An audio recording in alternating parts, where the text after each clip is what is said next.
Donc on est parti sur les États-Unis. Elle est donc de Kansas City, là où j'habite maintenant. Et à partir de là, on s'est installé. Et là, ça a été difficile au début pour moi parce que et je pense que ça tout dépend votre métier en fait. Quand vous avez des métiers liés à la communication, c'est très compliqué. C'est très compliqué. Le plus simple, ce sont des métiers manuels en fait. Où vous n'avez pas besoin de beaucoup de communication pour pouvoir faire votre boulot. Où là, vous pouvez vous intégrer plus facilement. Tout ce qui est serveur de restaurant, de bar, etc. Cuisinier, etc. Tout ce genre d'activité là, c'est très facile pour s'intégrer. À partir au niveau de votre métier. Après, il y a au niveau de votre vie personnelle, c'est encore autre chose. Mais je parle qu'au niveau de votre métier à ce niveau. Et c'est vachement plus simple.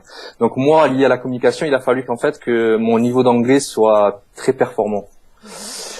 Et mon niveau d'anglais n'était pas mauvais par rapport au niveau relatif français, quoi. C'est-à-dire que quand j'étais en France, c'était moi qui prenais en charge les communications en anglais, par exemple. D'accord. Et même avec ce niveau-là d'anglais, c'était pas encore suffisant. C'était pas encore suffisant puisqu'il faut un niveau d'anglais courant et fluent.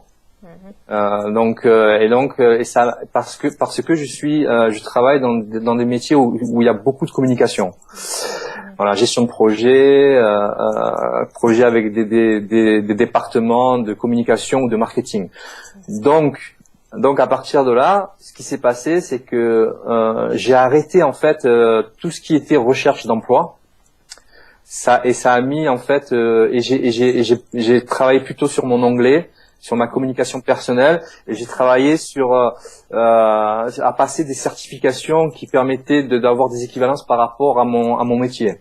Puisque aux États-Unis, c'est vachement basé sur tout ce qui est certification liée à des métiers, quoi. D'accord. Donc j'ai passé des certifications, ce qu'on appelle en gestion de projet, qu'on appelle PMP, Project Manager Professional. Et c'est connu international, c'est un organisme international qui manage cette profession-là et qui vous donne en fait des passe-partout pour pouvoir dire moi je suis performant dans ce domaine-là. Et donc ça vous donne plus de chances pour trouver un emploi ou pour bosser avec des entreprises. Donc j'ai passé cette certification-là et j'en ai passé une autre qui s'appelle Scrum Master. C'est par rapport à un autre type de management. C'est pour manager des équipes en fait, pour développer des logiciels ou des applications, mais de manière, je dirais, très performante. Et donc c'est vachement en vogue maintenant. C'est lié à des techniques agiles, ce qu'on appelle. Et donc j'ai passé ces deux certifications-là et j'ai continué à progresser sur mon anglais ça a mis 2 ans. Donc. Voilà. Et à partir de là, j'ai commencé à bosser. Et on est parti du Kansas, on est allé en Californie parce que j'avais envie de bouger, de voir autre chose un petit peu. Et comme j'étais attiré par la Californie, naturellement, par rapport à mon métier. Et donc on est parti pendant, on va dire 2 ans.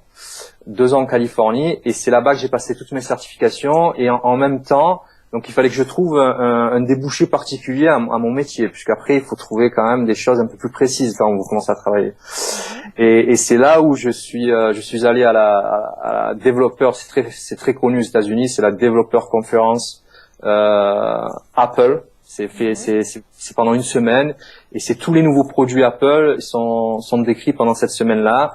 Et on vous forme par des workshops, ce qu'on appelle des ateliers. Et c'est pendant une semaine et ça vous donne toutes les les nouveautés dans le domaine. Et donc j'ai fait ça et j'ai été dans une autre conférence qui est réalisée par un très gros organisme ici aux États-Unis. C'est Google ici et c'est énorme. Google. Et donc ils font une conférence aussi une fois par an et j'étais donc à ces 2 conférences là et ça m'a permis de me donner un cadre dans lequel j'allais déployer mon activité, qui était en fait les applications au mobile, d'accord, et qui est le plus gros marché actuel, c'est-à-dire l'iPhone, l'iPad et tout ce qui est Android, tablette Android et Android Phone, voilà. Et donc ça m'a donné mon marché, on va dire. Et c'est comme ça que j'ai commencé mon activité.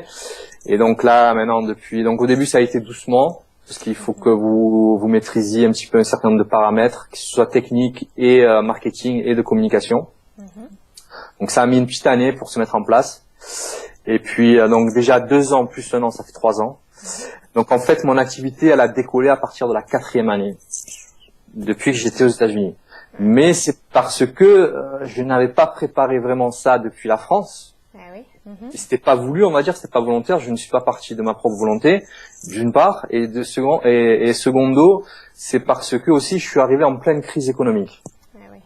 En 2007. Donc ça a commencé ici aux États-Unis, ça a commencé en 2007. 2008, ça a été l'enfer. 2009, et ça a commencé à redémarrer en 2010. D'accord? Ouais, donc vous étiez en plein dedans, quoi. Voilà, en plein dedans. Voilà. Mais bon, heureusement que j'avais donc ce qu'on appelle des savings ici, on va dire des économies. Des économies, oui. Voilà. Et donc ça m'a permis, ma femme a quelques revenus aussi, donc ça nous a permis de tenir la route pendant cette période-là. Voilà. Voilà. Et maintenant, je vis donc de mon activité. D'accord. Et donc voilà, ça fonctionne bien et puis on est content, quoi. Bon. Et aujourd'hui, vous êtes seul dans votre entreprise ou... Alors voilà, j'ai été seul, j'ai pas été tout seul à un moment donné. J'ai embauché des gens, mais je me suis aperçu que c'était mieux de travailler seul et de prendre des gens sous contrat en fait, en fonction des besoins, puisque les contrats arrivent de manière, on va dire, pas régulière, et donc il vous faut tout le temps de la trésorerie d'avance.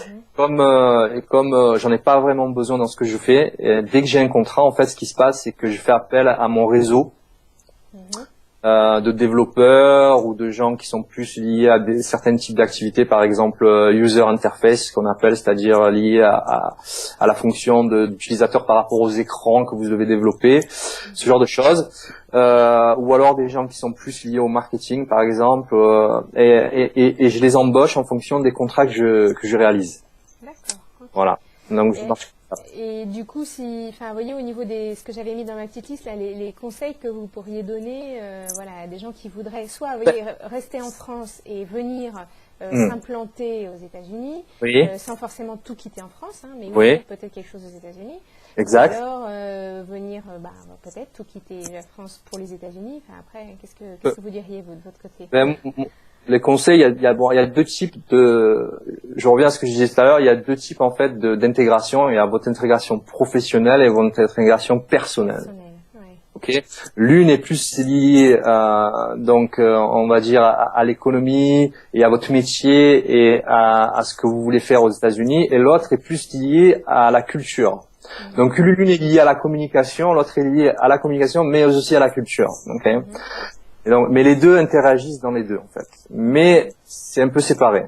Donc tout dépend de votre métier, tout dépend de votre métier. Donc bien se renseigner quelle est la force de votre métier. Votre métier est communication intensive?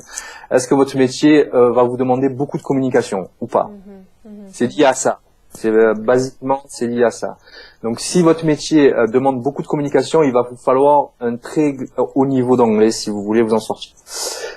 Pour votre métier. Après, culturellement parlant et personnellement parlant, il faut que vous aimiez vraiment les États-Unis et que vous ayez une certaine idée de l'American Way of Life. Et à partir de là, si vous adhérez à ce projet-là, ça sera beaucoup plus facile pour vous. Alors que si vous êtes, on va dire, franco-français, ou vous n'aimez pas l'American Way of Life, ça va être difficile pour vous en sortir, parce que c'est très, les gens vous donnent une chance, mais vous donnent pas une deuxième chance. C'est-à-dire que ça va très vite et les gens switchent très rapidement au niveau des relations entre les uns avec les autres. Donc si vous adhérez à un projet, à ce projet d'American Way of Life, ça va être beaucoup plus facile pour vous intégrer au niveau personnel. Vu de chez nous, tout ce qui est Silicon Valley, tout ça, en tout cas pour la partie des nouvelles techno, ça parle plus que Kansas et Kansas City. Donc est-ce que ça n'a pas été un obstacle pour vous, la région? Pas du tout. C'est vache. Il n'y a pas ici aux États-Unis, si vous voulez. Ce qui se passe, c'est que il n'y a pas tout ce qui est communication d'information. Vous n'avez pas de frein par rapport à votre situation géographique. À partir du moment où vous êtes aux États-Unis, vous avez accès à tout. Et donc après, c'est très facile de se déplacer, c'est très facile de prendre un avion, j'allais le dire en anglais, d'aller à un atelier, fourni par Google ou par Apple. Vous prenez votre avion, ça va très vite. Voilà. C'est très facile. Et après, vous pouvez rester en contact. Moi, je travaille beaucoup. J'ai des clients avec qui je travaille que sur Skype, par exemple. Donc c'est pas vraiment un problème. Le plus gros problème, c'était tout ce qui était lié à votre à vos frais de fonctionnement, qui sont vachement plus élevés en Californie, justement, que ne peuvent l'être au Kansas. Et ça a fait pratiquement le contraire, en fait. Le fait d'être venu sur le Kansas, ça m'a permis d'avoir beaucoup plus de facilité, on va dire, en matière budgétaire.